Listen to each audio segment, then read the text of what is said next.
News 18 India।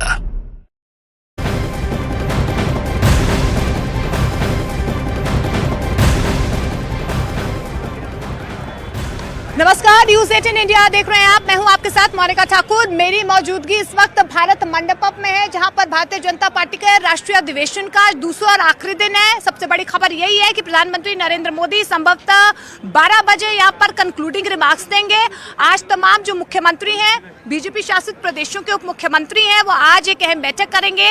2024 को लेकर BJP का जो लक्ष्य रखा गया है, उसको लेकर क्या रणनीति रहने वाली है, रोड मैप रहने वाला है, इस पर फोकस करते हुए आज प्रधानमंत्री नरेंद्र मोदी, क्योंकि कल भी वो यहाँ पर मौजूद थे, 10 साल की उपलब्धियां सरकार की क्या रही है, जनता तक उनको किस तरीके से पहुंचाना है, और विकसित भारत मोदी की गारंटी, इस संकल्प पर जो 370 का नारा बीजेपी के लिए दिया गया है। और 12 बजे प्रधानमंत्री नरेंद्र मोदी यहाँ पर कंक्लूडिंग रिमार्क देंगे।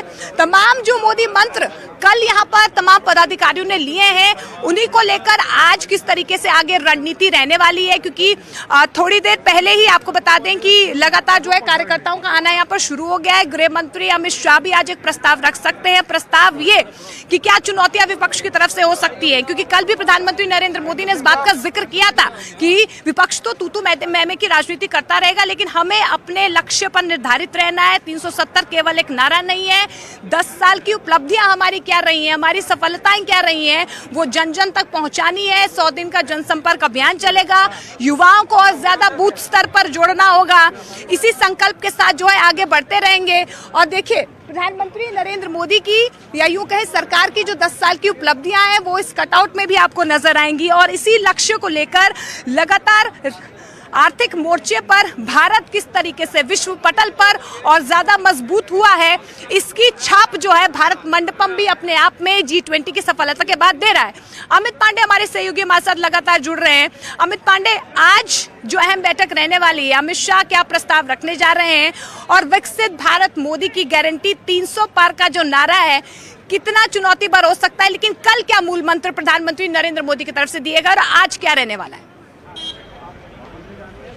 देखिए, कल पीएम मोदी ने यही कहा था, 370 सीट बीजेपी अगर जीतेगी तो यही पंडित दीनदयाल उपाध्याय को सच्ची श्रद्धांजलि होगी, और 400 सीटें एनडीए के जीतने का लक्ष्य रखा है। और आज जहां तक की बात है, गृह मंत्री अमित शाह आपसे थोड़ी देर में राजनीतिक प्रस्ताव रखेंगे। मतलब कि ये खाका है, ये फ्रेमवर्क है, इसी के आधार पर जो कार्यकर्ता है, उन कार्यकर्ताओं को काम करना, पदाधिकारियों को काम करना। इस जो राजनीतिक प्रस्ताव है, इसमें विरोधियों पर निशाना साधा जाएगा। इंडी गठबंधन के पर आरोप लगाते हुए ये कहा जाएगा कि किस तरीके से झूठों का पुलिंदा व बांधकर जनता के बीच में जा रहा है। इसके अलावा सरकार की नीतियां किस तरीके से जनता के पास और प्रभावी रूप से पहुंचे, जैसे पहले पहुंचती रही हैं, इस बात को सबसे ज्यादा जोर दिया जाएगा। और ये सारी बातें गृह मंत्री अमित शाह रखेंगे। इसके बाद पीएम मोदी का जो कंक्लूडिंग रिमार्क होगा, जिसमें वो एक अपना संदेश देंगे, वो कुछ बातें यहाँ पर बताएंगे। बेहद महत्वपूर्ण चीज है, हम ये कह सकते हैं कि आत्मविश्वास से लबरेज यह पार्टी है। चुनावी सफलता उसको हाल में ही मिली है। उस आत्मविश्वास को बरकरार कैसे रखना है, मूलभूत चीजों को ध्यान में रखकर जनता के बीच में कैसे जाना है, यह मूल मंत्र आज पदाधिकारियों और कार्यकर्ताओं को इस महत्वपूर्ण बैठक में मिलेगा। जी बिल्कुल, ये मूल मंत्र मिलेगा और इसी मूल मंत्र के साथ आगे बढ़ना भी होगा। यतेंद्र भी लगातार हमारे साथ बने हुए हैं। यतेंद्र, एक तरफ मोदी के गारंटी और दूसरी तरफ विपक्ष में जो क्राइसिस चल रही हैं, आज प्रस्ताव भी रखा जाएगा कि विपक्ष की जो रणनीति रहेगी, उसको लेकर जो चुनौती सामने आ सकती है, उस पर आगे कैसे बढ़ना होगा। ये क्राइसिस को और गारंटी को किस तरीके से देखें, आज अधिवेशन में इसकी क्या तस्वीर नजर आएगी? देखिए, आज राष्ट्रीय अधिवेशन जो बीजेपी का चल रहा है, उसका दूसरा और अंतिम दिन है। प्रधानमंत्री नरेंद्र मोदी के समापन के साथ राष्ट्रीय अधिवेशन खत्म होगा, लेकिन इसके साथ ही इससे पहले गृह मंत्री अमित शाह के द्वारा एक राजनीतिक प्रस्ताव रखा जाएगा। और राजनीतिक प्रस्ताव में कांग्रेस इंडी गठबंधन की जो हताशा है, उसके बारे में विस्तार से चर्चा की जाएगी कि किस तरह से कांग्रेस का अहंकार जो था वो यूपीए शासन के दौरान देखने में आया और उसके कारण जो देश विकास के रास्ते पर चलना था वो कैसे धीरे धीरे हर क्षेत्र में पीछे होता चला गया। इसके साथ ही आम आदमी पार्टी की भी बात होगी, किस तरह से पूरा एक नेतृत्व जो जनता की उम्मीदों को पंख लगाकर सामने आया था वो किस तरह से भ्रष्टाचार में लगातार धंसता चला गया और आज स्थिति सबके सामने है कि उनके कई नेता जेल में हैं। इसी तरह से बाकी के भी जो गठबंधन है, जो सहयोगी गठबंधन है एनडीए के, उनके बारे में भी विस्तार से चर्चा की जाएगी और यही बताया जाएगा कि किस तरह से गठबंधन बना लेकिन आज खुद हताशा के दौर में हो और किस तरह से मोदी की गारंटी एक नई उम्मीद के साथ, एक नई किरण के साथ देशवासियों के सामने आई है कि प्रधानमंत्री मोदी जो कहते हैं, जो वादे करते हैं, वो जो गारंटी देते हैं वो उसको पूरा उनकी सरकार करती है। चाहे वो आर्टिकल 370 हो, चाहे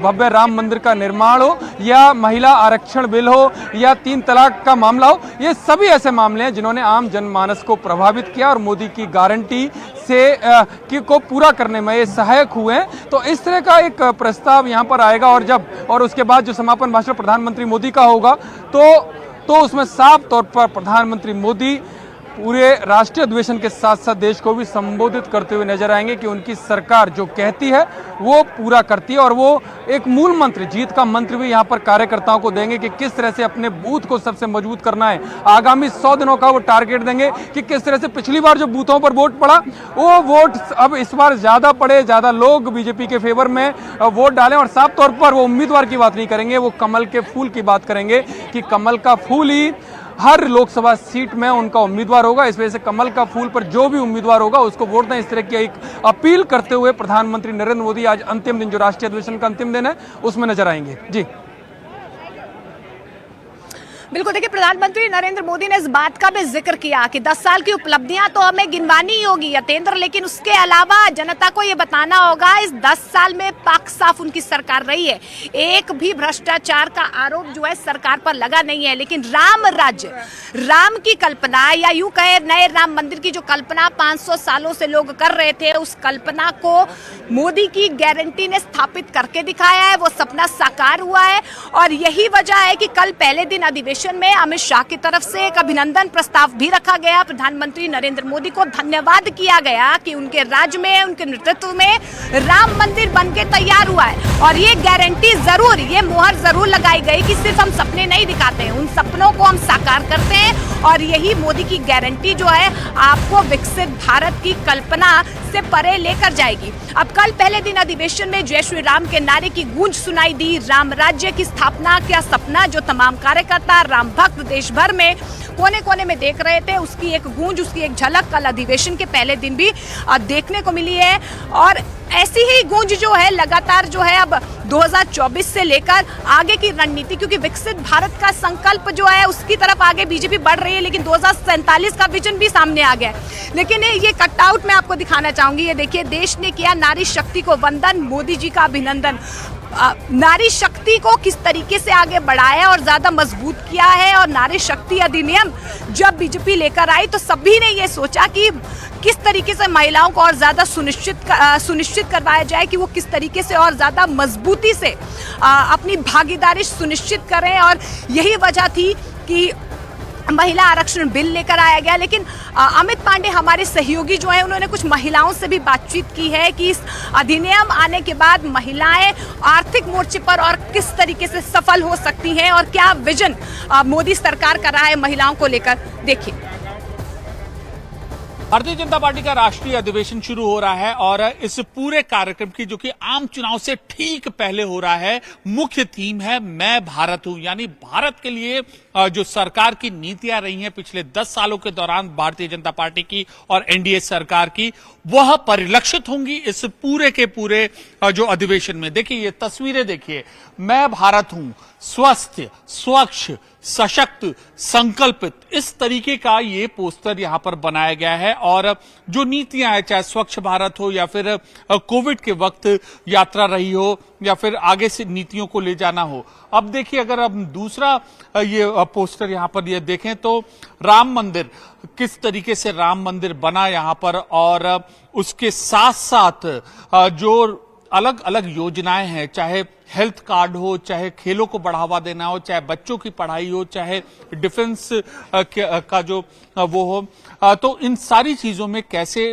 भारत आगे बढ़ता गया मोदी सरकार की, ये यहां पर परिलक्षित की गई है। और मुख्य जो इसका मकसद यही है कि इन्हीं योजनाओं के सहारे, इन्हीं संकल्प के सहारे आगे बढ़ना, आम चुनाव में उतरना। और कुल मिलाकर बूथ लेवल से लेकर सांसद तक, मंत्री तक, वरिष्ठ पदाधिकारी इस बैठक में मौजूद रहेंगे और पूरा जीत का खाका यहां पर तय किया जाएगा। एक पुख्ता योजना तैयार होगी, क्योंकि इस बैठक का, इस अधिवेशन का मुख्य मकसद यही है कि एक बार फिर मोदी सरकार। कैमरा पर्सन नकुल के साथ अमित पांडे, दिल्ली, न्यूज़ 18 इंडिया। और मेरे दोनों सहयोगी अमित पांडे और यतेंद्र लगातार हमारे साथ बने हुए हैं। यतेंद्र, मैं आपके पास आना चाहूंगी क्योंकि 2014 का अधिवेशन भी आपने देखा होगा, 2019 का अधिवेशन भी आपने देखा होगा, लेकिन 2024 के लोकसभा चुनावों से पहले ये आज का अधिवेशन कितना महत्वपूर्ण हो सकता है, क्योंकि टारगेट 370 प्लस दिया गया है।